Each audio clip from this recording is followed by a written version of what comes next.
There's a saying, the civil will always get you. CryptoTalk.fm. My name is Leicester. I'm your host. I have an update regarding the Saitama scam syndicate.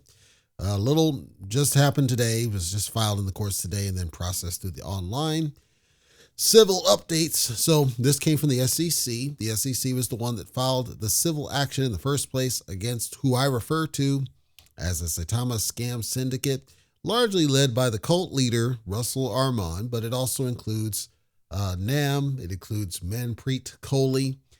This civil action there was a summons, basically, and the summons says it was issued to their counsel on their behalf, basically saying, you better show up. And if you don't, we'll enter a default judgment.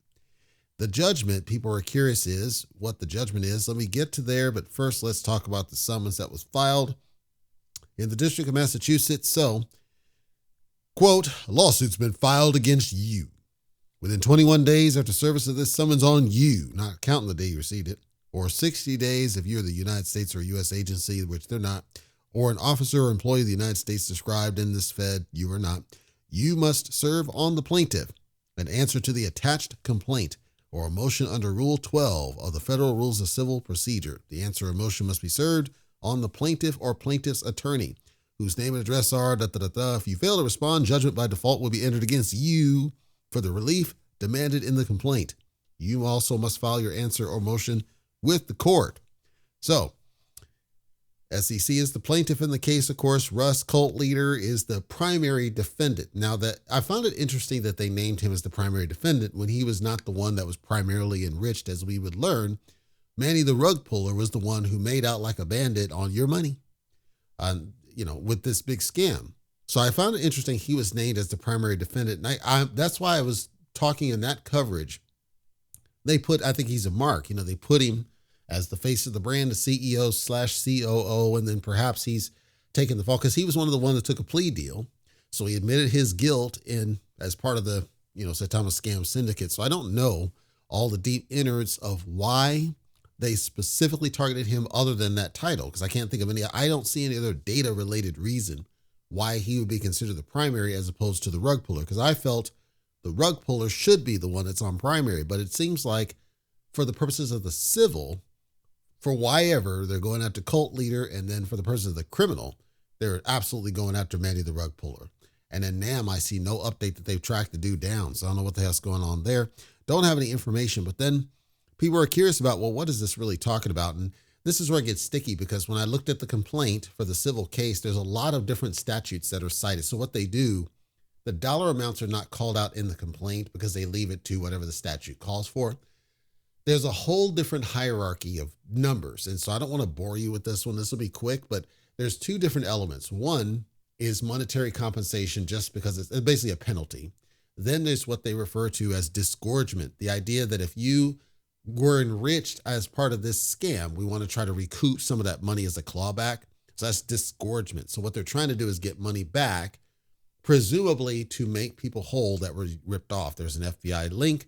You can report your information there. I don't recommend doing it because then you're exposing your wallet. And then, of course, they'll just share that to the IRS and do. But feel free to disregard me if you want to try to get some money back from these scammers. But just some of the numbers that were tossed around. And again, this is all over the board because you can't tell. Like, it would take somebody sitting down and just kind of reading it for a couple of hours to kind of figure out what's the exact number penalty. And then they're leaving it up to because at the bottom, they're saying they're leaving it to the court to decide if there's additional penalties they want to apply based on the case made. So even the numbers here aren't necessarily the capped numbers. This is just the start point quoted in the statute. First tier they've got is the lower of $50,000 for other people or $5,000 for a natural citizen. So this is like a light penalty. This is like, okay, you did a reasonably light crime. There was not significant harm. We're really just trying to send a message more than anything else. I don't think that's going to apply here. The second tier is the greater of $50,000 for a regular person or $250,000 person for somebody that's not, or the amount of gain as a result of the violation if it involved fraud, deceit, manipulation, or deliberate or reckless disregard of a regulatory requirement. This one sounds very close, but then let's go to the next one, which is 3. The greater of $100,000 for a natural person, $500,000 for another person, or gross amount of pecuniary gain to such defendant as a result of the violation includes the fraud, deceit, manipulation, or deliberate or reckless disregard of a regulatory requirement, and such violation directly or indirectly resulted in substantial losses or created a significant risk of substantial losses to other persons. Sound familiar? It should. Chances are this third one is the one that they would apply. So the minimum amount of money they would ask for would be $100,000 per person. That's important. So it's per person. So each of these people, so they got 4 people named by default. So $400,000. Well, that didn't sound like a lot when you think about the millions and millions of dollars that they made off of, that was your money. The Saitama Scam Syndicate broke off of people that they were stealing from. So chances are they're going to go way higher on that. And then they're going to go punitive. This is all theory. I don't know. I'm not the judge. But chances are they're going to go higher because of the punitive and the level and the nature of the deceptiveness in them, talking about pump it up and all these gifts and all the lying they were doing and telescam and everything that they were doing to purposely hide. It's not like it's an incidental crime. Then they got to talk about the disgorgement, because if you take, let's say they go with a minimum penalty and they bottom line it at like $1 million, right? They're going to do a disgorgement for sure. They have a pool of $22 million they can try to tap from. And that's assuming that money hadn't already been spent. So now it starts you thinking, how much of that money got spent already on, worthless crap? This is why I was wondering why Christina wasn't named in the complaint, because we know that she got enriched from some of this stuff. And when they separated, certainly she would have kept some of that stuff. So this might be a rabbit hole for the cult leader. And perhaps that's why they named him first, is because they assumed they'd get more money out of him. I'm not agreeing. I think most of the money would come from Manny the rug puller. And perhaps that's why they're kind of putting him in a room on the criminal case.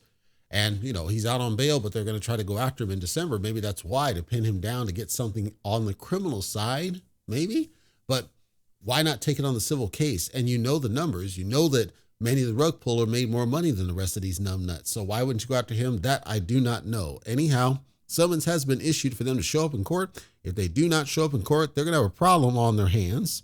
I don't know exactly what the timing of all this is, of how long, they have the timing of how long they have to respond. I'm talking about when the summons and the next steps in the case have to happen is more what I refer to. And we have to see what that number looks like. I don't know what that looks like. There are some remunerations if you are interested in doing that. The FBI does have a link where you can set up, and it does ask you for your wallet address, and you would have to give that to prove any losses that were occurred. And then the tricky part is that, in my mind, in order to validate a true loss, you'd have to have still had those tokens left in your wallet when they lost their value. So like if you burned them or you sold, right, they'll still be able to make a case, but it's easier if you left the tokens in the wallet so they knew how much you still had left over at the time that everything went south. I'm just sharing that from my personal perspective. I don't know exactly how they handle it because I'm not going to be doing that. I mean, I took a loss, but it wasn't a big loss. Like I didn't have a lot of money in there to begin with, and so I was willing to let it go. I'm really sharing the information for other people who are absolutely excited to potentially get some sort of recoupment on what was taken from them by the Saitama Scam Syndicate. There you go. That's your update on this nonsense and bullshit.